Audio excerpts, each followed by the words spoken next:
O ministro Gilmar Mendes, do Supremo Tribunal Federal, votou hoje no sentido de reconhecer a suspeição do ex-ministro Sérgio Moro, quando era juiz, na condenação do ex-presidente Lula.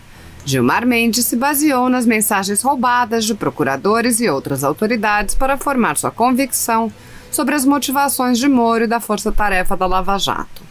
O ministro votou pela anulação de todos os atos do ex-juiz e propôs ainda que Moro seja condenado a pagar as custas do processo. Veja a conclusão do voto do ministro Gilmar Mendes. Os benefícios previstos no acordo, caso haja aprofundamento posterior da colaboração, com a entrega de outros elementos relevantes. Não me lembro de ter visto isso antes, em alguma sentença. Já veio antes ou é mais uma inovação do Moro? Diz Laura Testa. Júlio Noronha. Não lembro de ter visto isso antes também, Laurinha. Jerusa. É um dispositivo do novo Código de Processo Penal da Rússia. Não sou eu, senhores ministros, que está dizendo isto. Não sou eu. São eles. Da Rússia Soviética. Outros membros da Força-Tarefa compartilhavam da mesma percepção acerca do papel criativo do magistrado. Em diálogo entre Jerusa e Januário, 23 de novembro de 2017, os interlocutores também observaram a extraterritorialidade da legislação processual penal russa. Jerusa, russo está de sacanagem. Januário falou, por quê? E o contraditório e a ampla defesa? Jerusa, pediu para fazermos o pedido hoje, antes de vencer o prazo, porque ele ia viajar e deu vista para a defesa. Essa eu não tinha visto ainda, mas no CPP russo, tudo pode. O fato de, na última semana, antes do primeiro turno das eleições, o juiz Sérgio Moro, de ofício, ter levantado o sigilo de parte da delação premiada do Antônio Palocci, cuja narrativa buscava incriminar. Repasso todas essas questões e falo da decisão que, inclusive, tomamos a propósito dessa matéria. E repasso aqui também os diálogos a propósito desse tema. E digo, trata-se de mais um ato que demonstra de forma inequívoca a quebra de imparcialidade do excepto. O fato de o juiz Sérgio Moro ter assumido o Ministério da Justiça, ampliado do governo do opositor político do paciente. Este é o último fato, e eu, então, também digo o seguinte.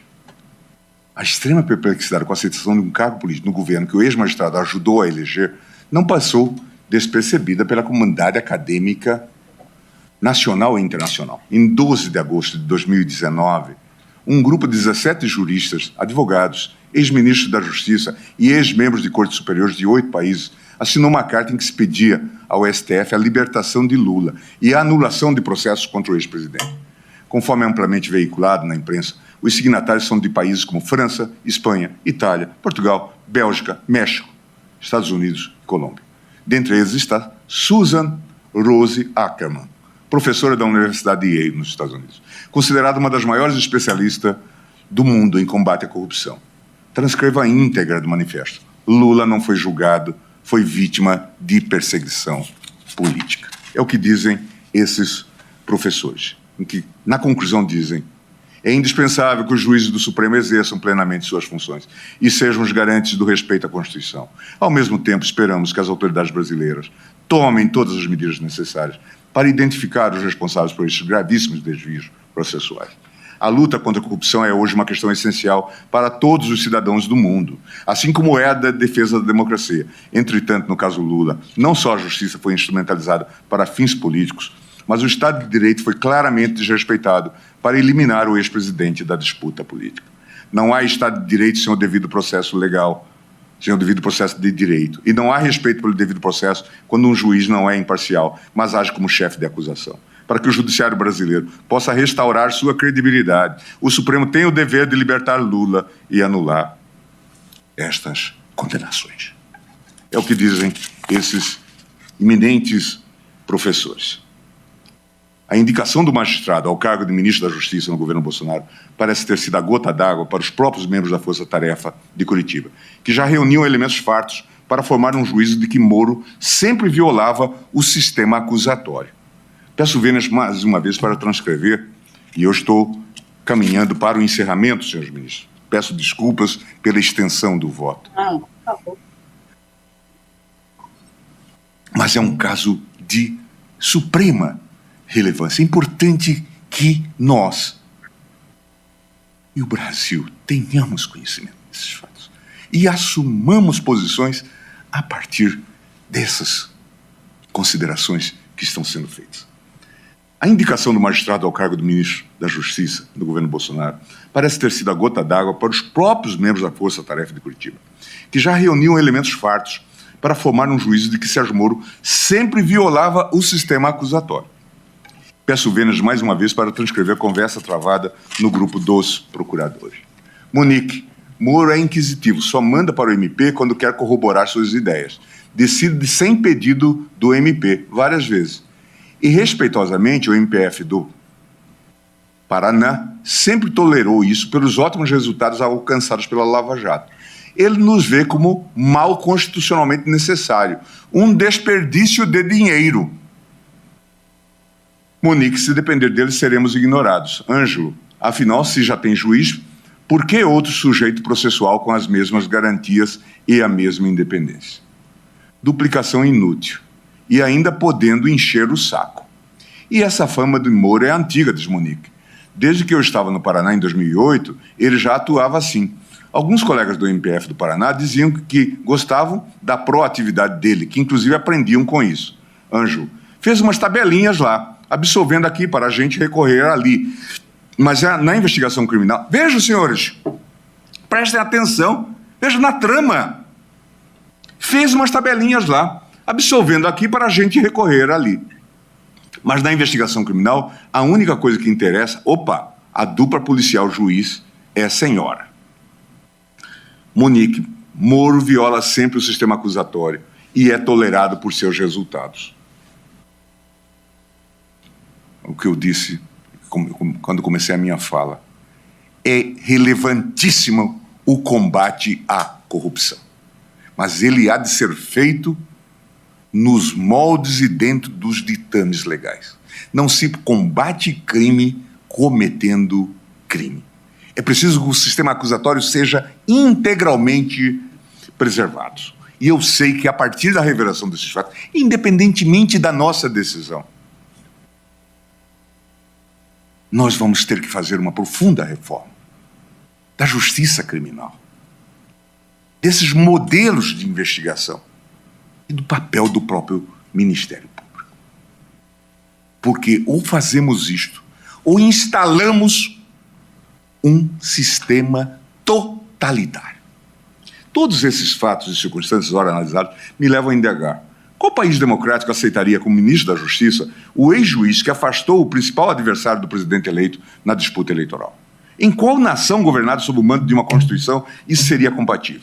Em que localidade o princípio da separação dos poderes admitiria tal enredo? Senhores ministros, peço desculpas pelo cansaço, mas eu fiz um esforço para reduzir este voto e digo o seguinte: o exame conglobante de tudo que foi até aqui narrado estreita a inevitável compreensão de que houve, de fato, a violação do dever de imparcialidade do magistrado. Nos termos do artigo 101 do Código de Processo Penal, julgada a procedente a suspeição, ficarão nulos os atos do processo principal, pagando o juiz as custas no caso de erro inexcusável. Rejeitada, evidenciando-se a malícia do expiente, a este será imposta a multa de R$200 mil a 2 contos de réis. Antes de concluir, preciso relembrar alguns fatos e encerro. A polaridade que se percebe na sociedade brasileira atual precisa ser ponderada com seriedade. Em meu voto não há qualquer polaridade ou predisposição a um ou a outro partido, a um ou a outro réu. E as minhas posições na turma e no plenário reforçam a não mais poder essa convicção.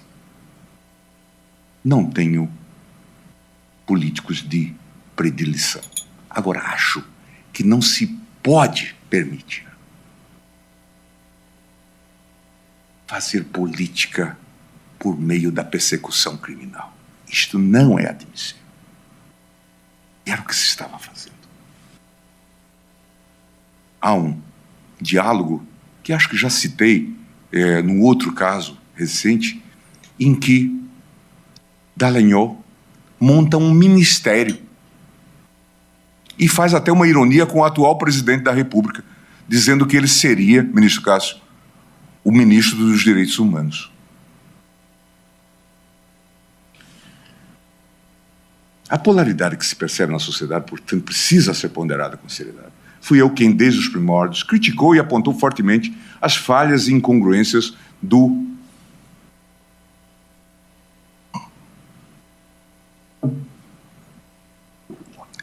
Partido dos Trabalhadores.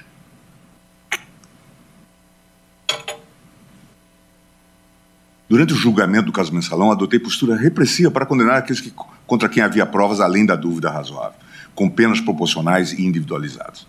Em tal período, de modo enfático, cheguei a denominar aquela estrutura de organização criminosa, de quadrilha. E aqui gostaria também, senhores ministros, de fazer uma intervenção para ressaltar a importância do devido processo legal. E aqui teve um papel importantíssimo, que talvez ainda não tenha sido razoavelmente destacado, do ministro Lewandowski, como revisor, fazendo com que houvesse ponderação e moderação. Não preciso dizer, mas quantas vezes Sua Excelência foi o voto vencedor, redator para acordo, temperando eventuais exageros do relator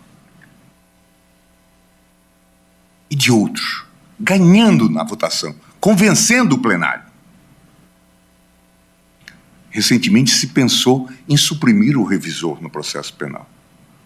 Só a lembrança do papel do ministro Lewandowski fez com que o Congresso não aprove isto.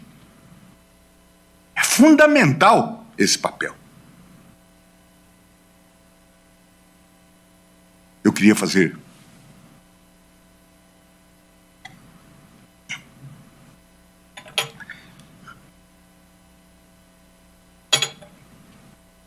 esse registro. Depois fui eu que, diante da clara ilegalidade e desvicinalidade, suspendeu a posse de Luiz Inácio Lula da Silva, como ministro indicado por Dilma Rousseff, em meio à deflagração de fase da chamada Operação Lava Jato, afirmando que tal ato pretendia fraudar a definição da competência para julgamento do processo penal em questão. Ou seja, mantive este processo sob o julgamento de Sérgio Moro naquele momento. Isso me dá muita autoridade para falar sobre esse assunto. Contudo, aqui vamos muito além de qualquer limite. Não podemos aceitar que o combate à corrupção se dê sem limites. Não podemos aceitar que ocorra a desvirtuação do próprio Estado de Direito. Não podemos aceitar que uma pena seja imposta pelo Estado de um modo ilegítimo. Não podemos aceitar que o Estado viole as suas próprias regras. Diante do exposto, senhores ministros, diverjo do relator para conceder a ordem de habeas corpus, de modo a reconhecer a suspeição do julgador e assim declarar a nulidade do processo desde o recebimento da denúncia. Consequentemente, verifico a ilegalidade da prisão do paciente, a qual aqui se revoga de forma definitiva.